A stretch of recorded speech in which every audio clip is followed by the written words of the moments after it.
The world doesn't announce its rules. It lets you feel them first. You feel them the moment you walk into a room and realize no one looks up.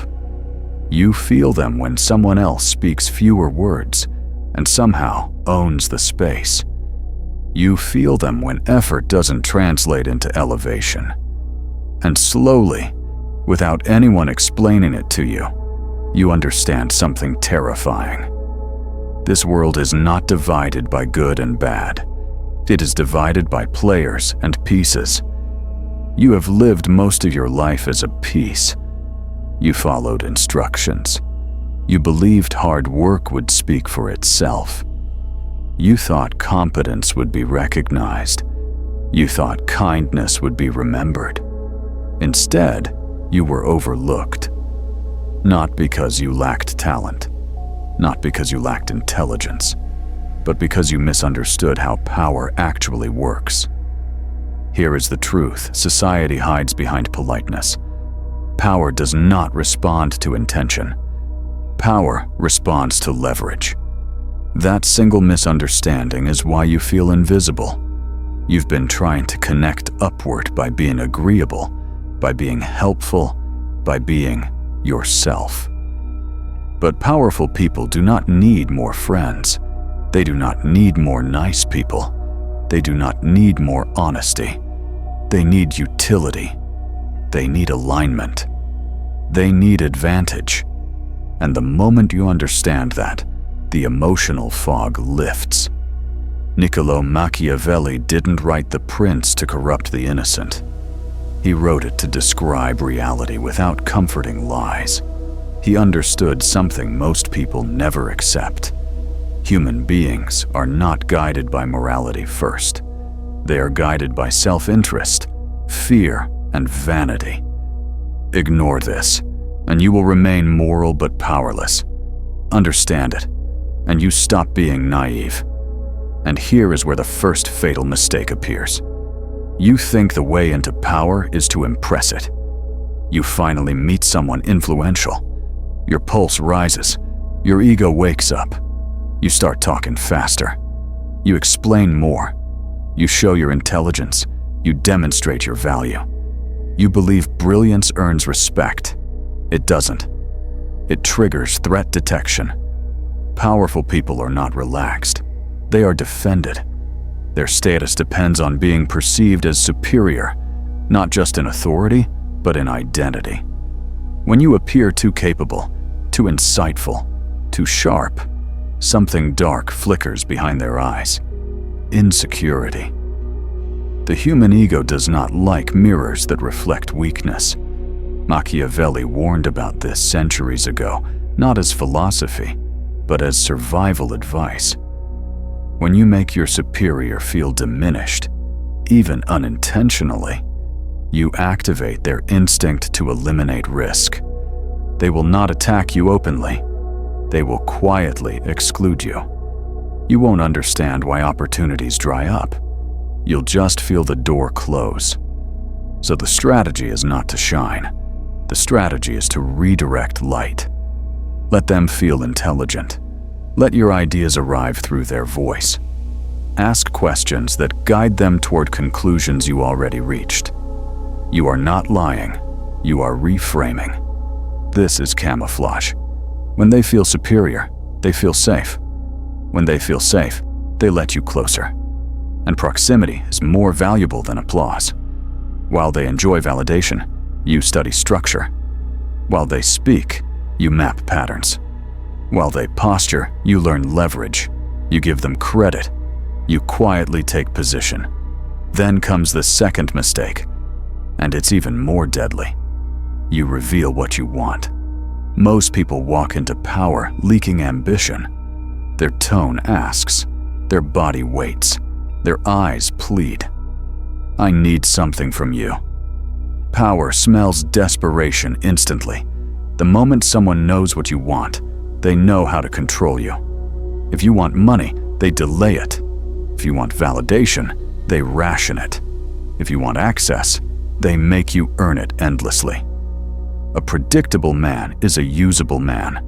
That's why Machiavelli emphasized concealment, not secrecy, but opacity.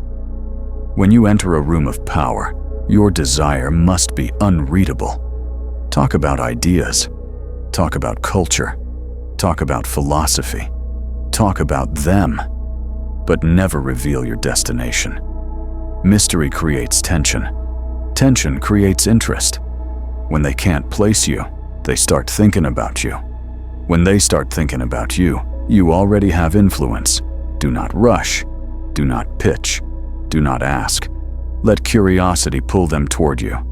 And when you finally move, do not appeal to mercy. Mercy is emotional debt. Power avoids debt. This is where good people fail the hardest. They tell stories. They explain struggles.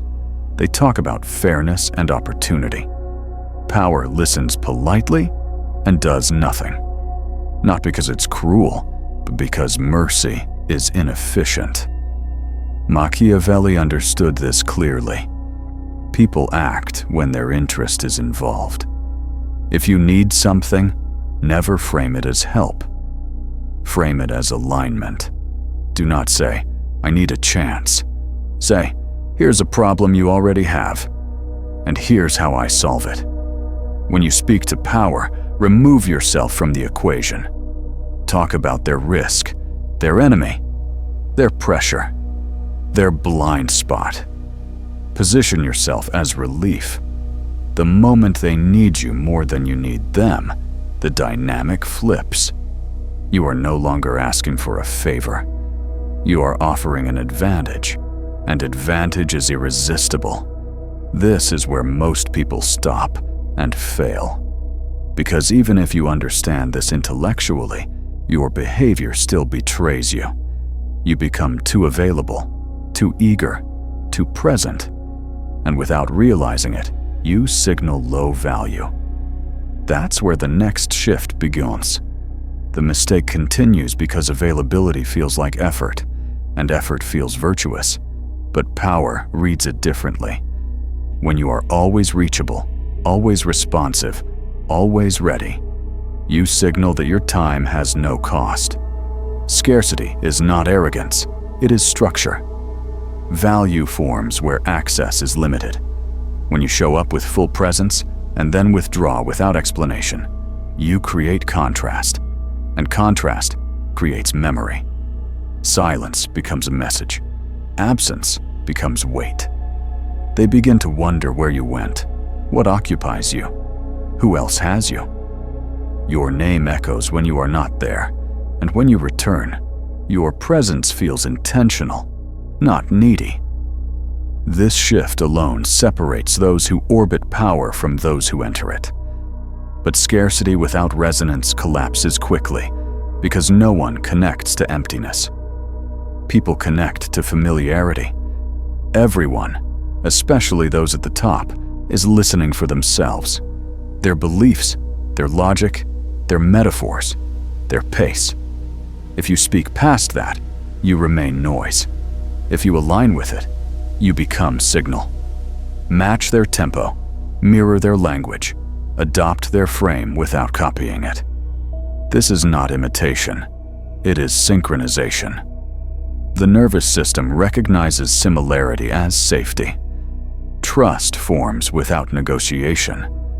They stop evaluating you and start assuming you.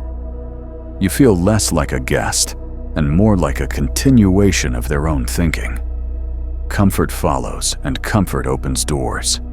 Yet comfort alone does not secure position, because power is isolated. Surrounded by agreement, it starves for clarity. This is where information becomes leverage. Not data everyone has, but insight few can articulate. You don't gossip, you interpret. You don't speculate, you observe. You bring patterns, not rumors. You translate chaos into foresight. When your presence reduces their uncertainty, you become useful beyond personality. But never expose the entire system. Deliver outcomes, not sources. Maintain asymmetry. If the value can be extracted without you, your relevance decays. And then there is the fastest bond of all: shared opposition. Human beings form alliances through contrast.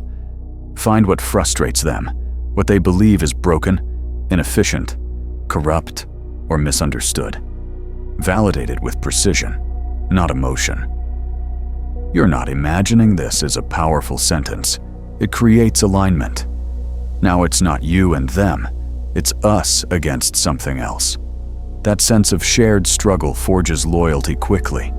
Not blind loyalty, but directional loyalty. You stand on the same side of the conflict.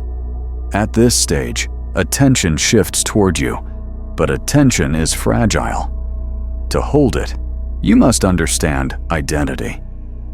People do not live in reality. They live in the story they tell themselves about who they are. Challenge that story, and you are removed. Support it, and you are protected.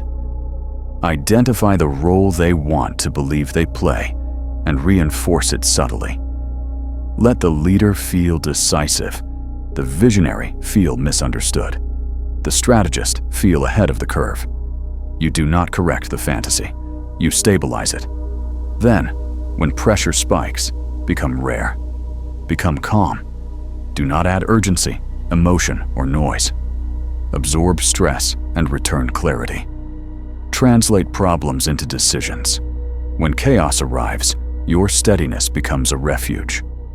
3 words change everything. It's handled. Those words reduce cognitive load and restore control. The person who restores control becomes indispensable.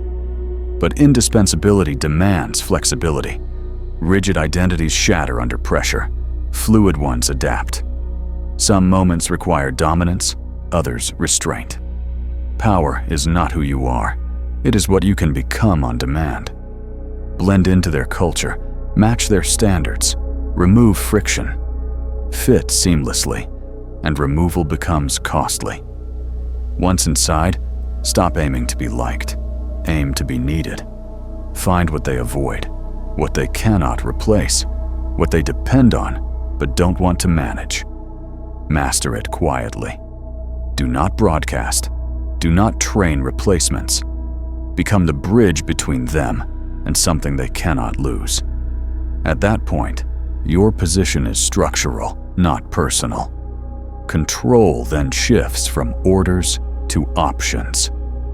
Never ask open questions that dilute outcomes. Curate paths. Frame decisions, so the strongest option is obvious without being stated. They choose. You design. They feel authority. You hold influence. And finally, the law beneath all others. You must not need them. Need erodes leverage. Cultivate independence, even if small. Have your own direction, your own ability to walk away. This solidity changes posture, voice, presence. Power recognizes self-sovereignty instantly. Respect replaces tolerance. When you meet power without worship, fascination replaces control. Everyone bends, few remain solid. Be solid. This is not cruelty, it is clarity. The world was not built on fairness, it was built on understanding human nature. Reject that and remain invisible, or accept it and become strategic. Once you see the strings, you cannot unsee them.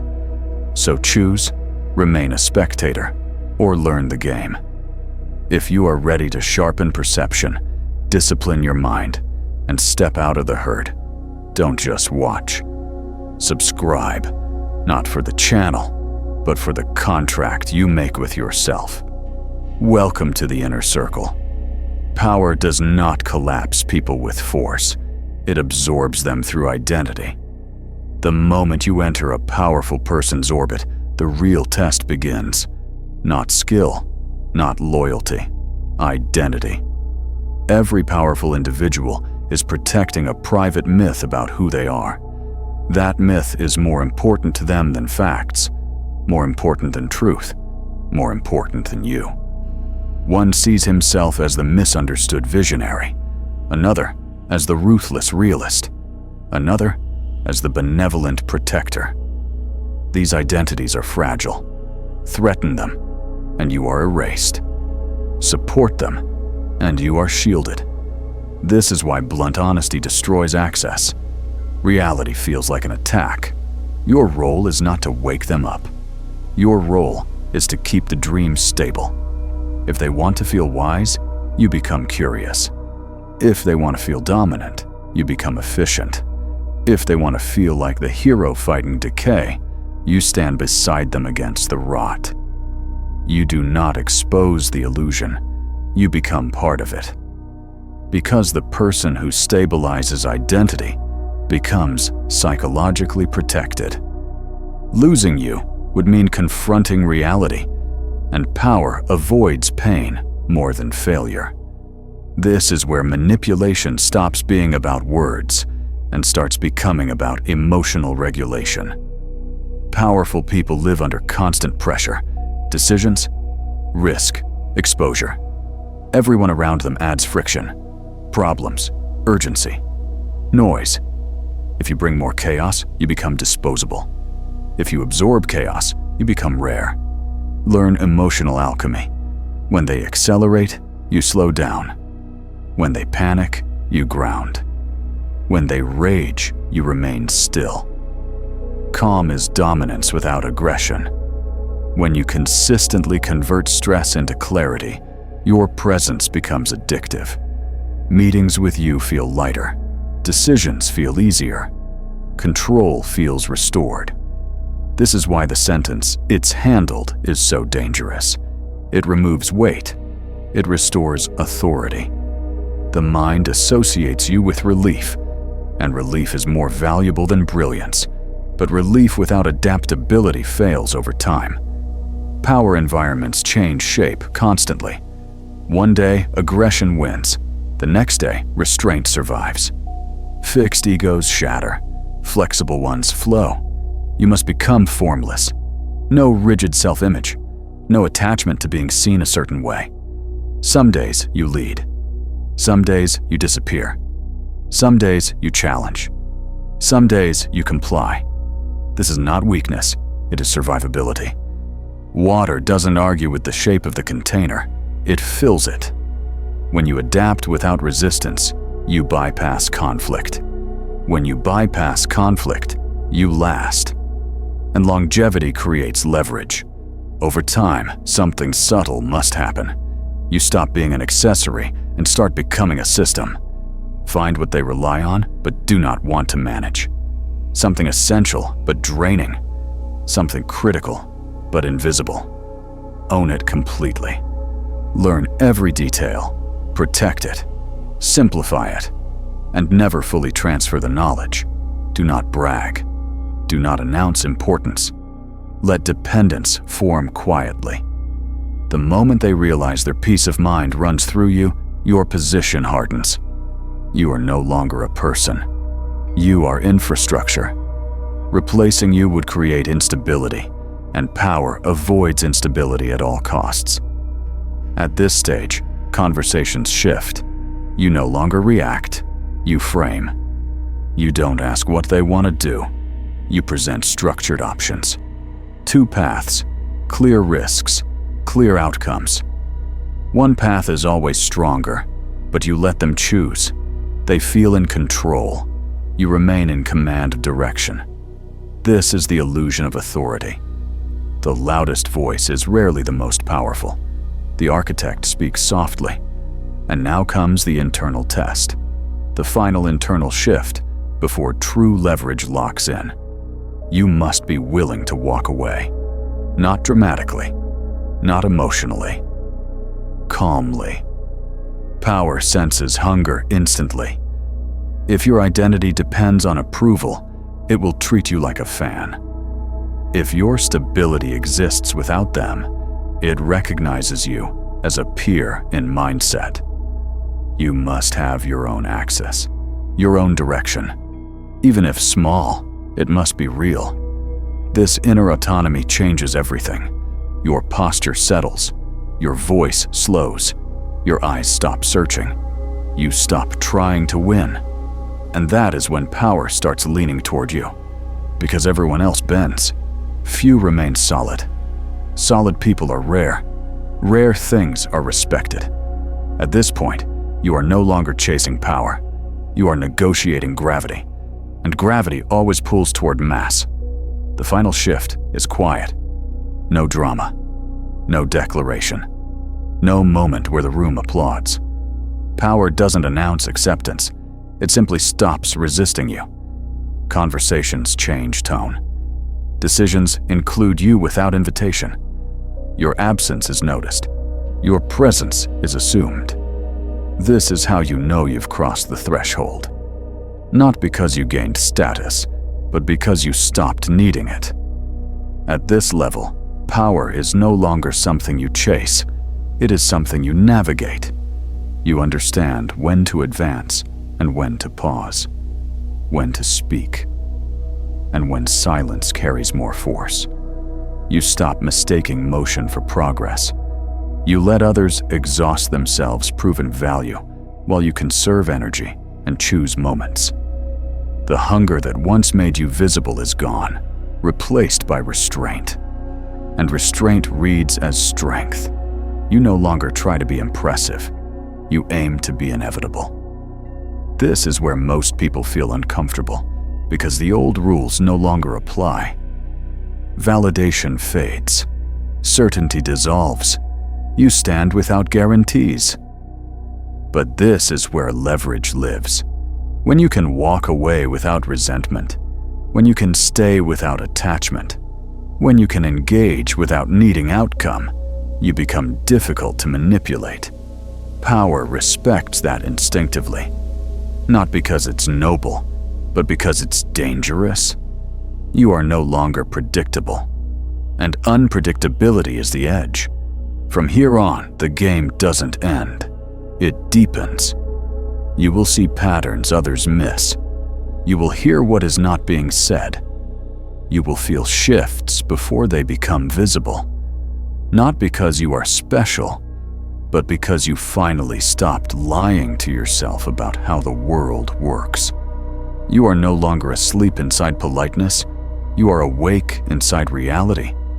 And once that awareness settles, you don't need permission, recognition, or applause. You move when it makes sense. You wait when it matters. You speak when it counts. That is not dominance. That is control.